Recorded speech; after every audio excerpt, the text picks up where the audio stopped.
sampai di perkataan hindarilah makan atau tidur ketika engkau dalam keadaan junub, karena dengan demikian engkau akan mengalami berbagai hal yang buruk.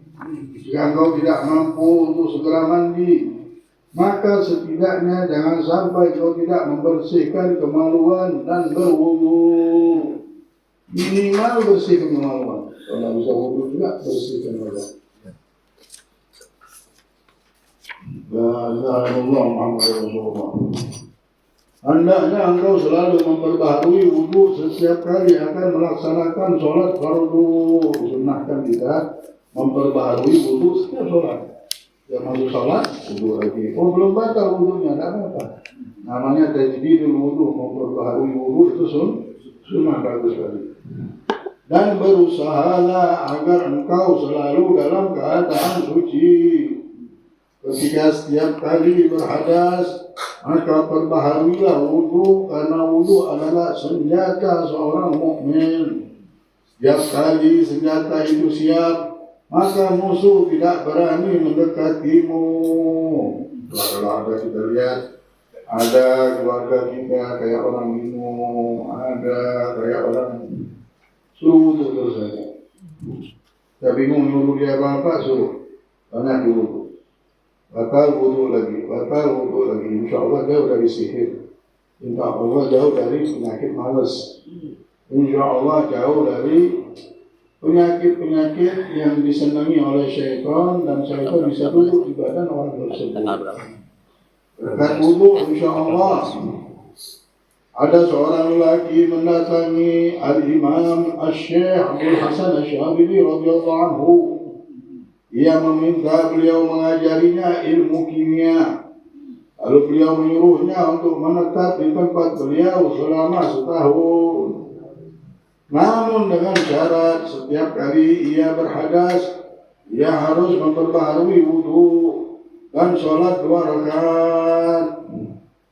Lalu setelah itu beliau berjanji akan mengajarinya. Setelah berlalu setahun, lelaki itu pergi ke sumur untuk menimba air, dan ternyata sewaktu ia mengangkat timba, kemudian dia mendapati timba itu penuh dengan emas dan perak. Lalu ia mengembalikannya ke dalam sumur karena tidak menginginkannya. Setelah itu ia mendatangi Imam Abdul Hasan Asy-Syadzili radhiyallahu anhu dan menceritakan kejadian itu. Kemudian beliau berkata, sekarang seluruh jiwamu telah menjadi kimia. Lalu beliau pun mengangkatnya sebagai seorang da'i. Ya, kalau sudah dapat hidayah, dapat emas, tidak ada kejut baliknya lagi. Ada pusing-pusing mikir-mikir apa, bagaimana garuknya, bagaimana ininya. Dia melihat emas itu sudah biasa aja. Yang luar biasa ini kalau kita hidup, kita bisa dekat sama Allah. Kita hidup di dunia ini, kalau dibilang luar biasa, kalau sudah melihat emas biasa saja. Namanya sudah, kita bukan hamba nafsu. Yang muncul di diri kita ini memang hambaan kita kepada Allah. Nah, orang-orang seperti inilah ketika meninggal dalam keadaan apa? Radiyatan. Dia sudah ridho sama Allah, dan dia pun diridhoi oleh Allah Subhanahu wa ta'ala. Udah ridho, nggak ada lagi ya. Nggak ada protes-protes hidup kita. Dunia kacau, dunia perang, nggak ada. Ini hidup ujian, dia tahu itu aja. Mau ada perang, mau ada hidup, ada mati, ada yang sakit. Inilah hidup di dunia ini. Yang dia pikirkan bagaimana dia bisa melakukan sesuatu yang diridhoi Allah. Ketika dalam nikmat bersyukur, ketika susah sabar. La ilaha illallah, dibilang sekarang kau sudah sempurna, kata Imam.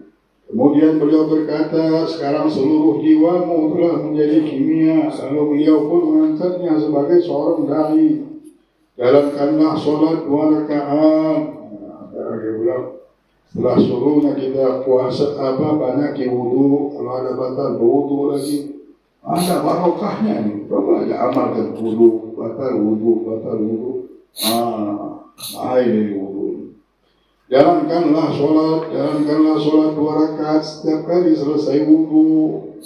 Jika engkau tidak mampu untuk menjaga wudu, maka usahakanlah jangan sampai engkau tidak dalam keadaan suci saat duduk di masjid, membaca Al-Quran, membaca ilmu, dan duduk untuk berzikir ataupun melakukan ibadah lainnya. Kalau tak bisa, ya setiap ibadah itu kita duduk ke masjid, baca Al-Quran, baca buku-buku yang mulia. Kalau bisa, sesuatu ibadah itu kita dampingi dalam keadaan wudu. Kalau tak bisa wudu setiap waktu. Jika engkau berwudu atau mandi, jangan sampai engkau hanya menjalankan yang wajib saja. Akan tetapi hendaknya engkau juga menjaga hal-hal yang sunnah serta adabnya sesuai yang telah engkau dengar tentang mandi dan wudunya baginda Nabi Muhammad SAW. Hendaknya engkau sering mandi dengan niat untuk kebersihan diri, meskipun bukan dalam keadaan junub, karena telah diriwayatkan anjuran sunnah mandi pada hari Jumat bagi orang yang pergi ke masjid. Siapapun yang pergi ke masjid, ya, maupun perempuan. Lakukanlah hal ini dan itu sudah cukup bagimu untuk kebersihan diri. Akan tetapi hanya untuk waktu-waktu tertentu dan untuk kalangan tertentu. Jika engkau selesai wudu dan mandi, maka bacalah, aku bersaksi bahwa tiada Tuhan selain Allah Subhanahu wa Ta'ala semata. Tiada sekutu baginya, dan aku bersaksi bahwa Nabi Muhammad adalah hamba dan utusannya. Sayyidina Bilal, Rasulullah habis Isra Mi'raj turun bilang, ya Bilal, kenapa? Aku mendengar suara telapak kaki wahai Bilal. Di mana? Di surga. Di surga ketika ditanyakan Jibril, ya Jibril, suara apa itu? Itu suara telapak kakinya, langkahnya Sayyidina Bilal. Di surga Allah gambarkan, menunjukkan beliau ini penduduk surga. Kasih tahu sama Rasulullah, kau lakukanlah itulah. Aku ini ya Rasulullah, setiap berwudu aku sholat 2 rakaat. Ada sholat wudu, dia sholat sunnah. Setiap dia wudu, kalau habis wudu langsung sholat sunnah wudu. Itulah amalan yang aku amalkan, dan berkah itulah Rasulullah menganjurkan kita untuk melakukan sholat, karena Allah sudah contohkan kedudukan Sayyidina Bilal. Dapat apa? Dapat surga. Mau dapat surga? Nah, ini kita amalkan 2 rakaat saja, ya Allah. Sebentar aja 2 rakaat. Kita duduk sama orang bisa 1 jam, 2 jam. Ini 2 rakaat ini, ya Allah. Dengan 2 rakaat kita dapatkan surga. Itulah laisal bala man farragal ahbab, innamal bala man hurrimat thawab. Bukan sesuatu bala itu orang yang berpisah dengan kekasihnya atau yang dia senangi. Tapi bala menimpa kita adalah apa? Kalau kita diharamkan mendapatkan pahala. Pahala ini kita haramkan, pahala berwudu. Ini bala. Ini bala yang menimpa kita hari-hari. Tak bisa sholat duha. Kemarin tak bisa sholat duha. Berapa kali Rasulullah tak tahu, tak lupa. Dan Allah izinkan tak bisa sholat malam kita. Ini balak kita. Dan minta diangkat balak. Kenapa? Masih belum bisa bangun malam. Masih belum berdoa supaya Allah mengampunkan dosa umat Nabi Muhammad sebelum tidur. Dosa orang yang menyakiti kita, dosa keluarga, anak istri kita. Sebelum tidur harus kita kirim Fatihah dulu, berdoa dulu. Ya ampunkan, Allah ampunkan. Masih belum juga kita bisa berdoa untuk mimpi Rasulullah, ingin ketemu sama Rasulullah. Mestinya setiap mau tidur sudah ada di kepala kita bahwa kita ingin mimpi Rasulullah. Berdoa itu doa cuma berapa detik saja. Tapi kalau orang sudah diharamkan dari rahmat Allah, tak bisa ingat sama doa itu. Langsung aja tidur, malah melihat handphone lebih lama. Belum diamalkan ilmu, tidak berbuah. Kalau kita amalkan ini aja berbuah. Untuk ini diamalkan, berbuah. Ya Allah, rezeki kita nyaman, hidup barokah. Ya subhanallah, Allah kalau sudah ngasih barokahnya, sudah. Apapun yang ada kekurangan pada kehidupan kita itu, barokah inilah yang menyempurnakannya. Seperti vitamin ini sudah. Satu pil itu ada, kapsul itu ada publik sudah. Nggak perlu kita ngomong vitamin A, vitamin B. Kalau kita kurang vitamin A, langsung dia keluar vitamin A-nya. Kalau kurang vitamin B, langsung keluar vitamin B dalam kapsul itu. Karena udah komplit. Begitu juga barokah. Nggak perlu kita ngomong minta ini, minta ini. Kalau sudah ada barokah, sudah. Kita kurang ini, langsung barokah yang tahu. Ini kurangnya, ini kurangnya, ini kurangnya. Diurus kita sama Allah. Itulah seorang hamba. Kadang-kadang suka kalau kita tidak tahu apa yang terbaik untuk kita, ya Allah, berikanlah kehidupan yang barokah ya Allah. Sudah itu komplit sudah. Jadikanlah anak saya anak yang barokah. Tokoh saya barokah. Semua minta barokah ya Allah. Nah kalau sudah fatahna alaihim barakah minas sama, sudah alhamdulillah selamat. Sudah kami sudah bukakan pintu keberkahan dari langit. Ya Allah. Nah keberkahan inilah yang dicari-cari kita ke majelis ini, minta Allah kasih kita barokah ini. Selamat kita. Akhirnya kita dapatkan mustika-mustika kehidupan ini. Wudu, mustika kehidupan. Orang yang berperhatian sama wudu di dalam dunia ini berapa juta orang nggak ada. Orang mikirin cuma mikirin pakaian, mikirin baju, wudu lagi mikirin. Umat Nabi Muhammad cara mereka hidup beda dengan karena dididik oleh Nabi Muhammad, mereka memuliakan Allah, memuliakan Rasulullah. Mereka mengikuti jejaknya Nabi Muhammad SAW. Mereka mengamalkan apa yang diajarkan oleh Nabi.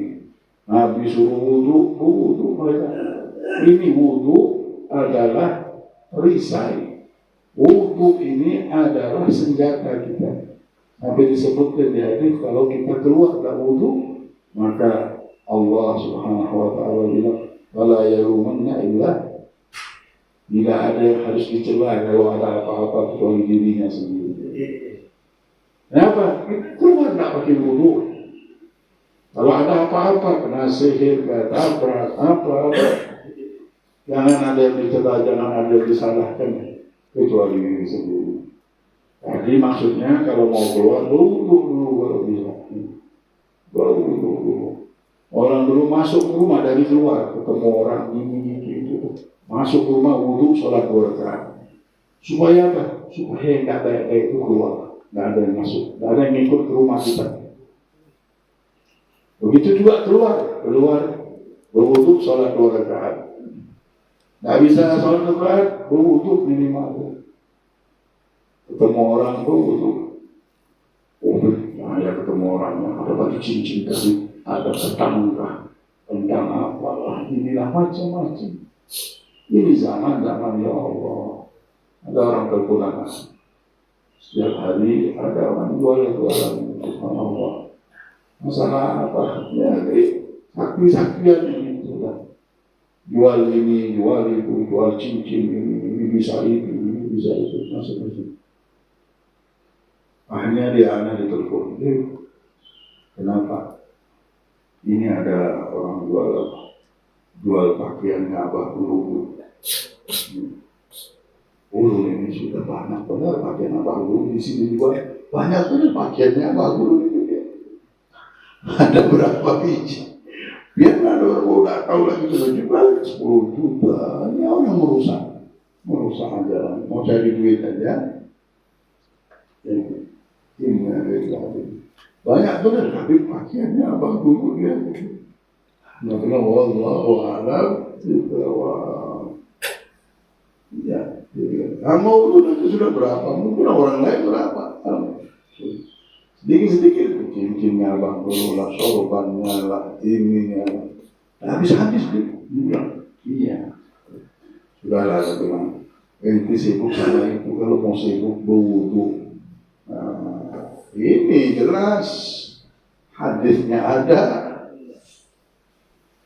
Oh subhanallah, ada satu saat jam berapa mau gimana dakwah di bukan malah Bontang sana ya orang kayu sama dia ikut beneran dia telepon nanti mungkin kebenaran haji ini ada punya duit, ada punya rezeki bagus. Kenapa? Ulun ada barang bagus ini apa? Haji pedangnya Nabi Sulaiman. Pedang Nabi Sulaiman, ya Allah, Allahu Akbar. Saat itu ketawa dari awal sampai akhir nanti. Nangis dia pun ketawa sudah. Biar melayani ya, saya jadi panjang. Biar hobi juga menghayal. Pedang Nabi Sulaiman. Sampingnya dikapin. Itulah nanti kehidupan. Orang banyak masuk hadis sibuk sama yang itu. Bahan luar duit nanti. Hal yang paling tidak ada keberkahan seperti apa? Ikuti Nabi Muhammad. Berwudu, fakir miskin kita kasih makan, majlis taklim kita kasih orang makan di majlis taklim. Ini jelas berkah. Tapi kalau duit habis-habis beli batu cincin, beli ini, beli, tidak habis-habis. Begini tasbih pernah ini bisa terpilih. Allah. Kalau kita sudah tahu sama Allah malu kita lihat yang begitu aja. Butuhlah sekarang. Insya Allah Rasulullah bilang ini senjata itu. Ke pasar, setiap ke pasar wudu. Kalau udah batal lah, terserah. Yang penting mau ke pasar, wudu dulu baru ke pasar. Lihat berkahnya, ngeri, untuk ini saja satu saja ajaran Nabi Muhammad ini pusaka sudah. Tambah lagi kita ngikutin begini. Mudah-mudahan Allah Subhanahu wa Ta'ala memuliakan kita. Allah dengan Nabi Muhammad, dengan bisa mengikuti jejaknya Nabi Muhammad Sallallahu Alaihi Wasallam, diberikan kita kekuatan, inayah, taufik dan hidayah, diberikan keberkahan dalam hidup ini, diangkat segala yang tidak baik dalam hidup kita. Wa Rasulullah alaihi ziyarah haramih wa habibi Muhammad Sallallahu Alaihi Wasallam. Ala hadirin yang kulli qala al-hadratin Muhammad sallallahu alaihi wasallam.